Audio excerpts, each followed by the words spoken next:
ሰሞኑን አንድ አፕ ተለቋል። ይህ አፕ ብዙ ሰዎች ፎቶቸውን በማስገባት እያቀናበሩና እየተጠቀሙበት ነው ያለው። የተለያዩ የሀገራቸውን ባንዲራ በማድረግ ብዙ ሰው በዚህ አፕ እየተጠቀመ ይገኛል እና አንዳንድ ወሬ እንዳልዋልታ የሚወራ ወሬ ያለ ይህም ከ3 ወር በኋላ ከ2 ወር በኋላ እዛ አፕ የተጠቀሙ ሰዎች በሚቀጥለው ፎቶቸው በራቁት ፎቶ ያመጣዋል አፑ የሚል የሆነ በሬ ወለደ ወሬ እያወሩ ነው።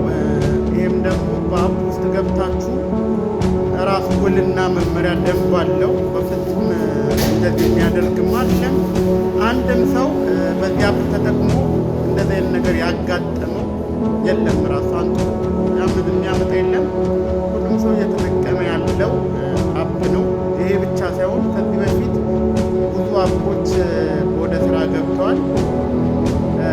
የትኛውም አፕ ሲወርድ ባለቤት አለው፣ ተቋም አለው፣ በህግ የሚያስጠይቅ ጉዳይ ነው። እንደዚህ ዝም ብሎ እናንተ እንደበሬው እንደምታወሩት የሚደረግ አይደለም። ሁሉም በጉግል ካምፓኒ ቁጥጥር ስር ያለ ስለሆነ ዝም ብላችሁ ወይ ስታጡ የምታወሩት ስለሆነ ፈጽሞ የራቁት ቪዲዮ የሚባል ነገር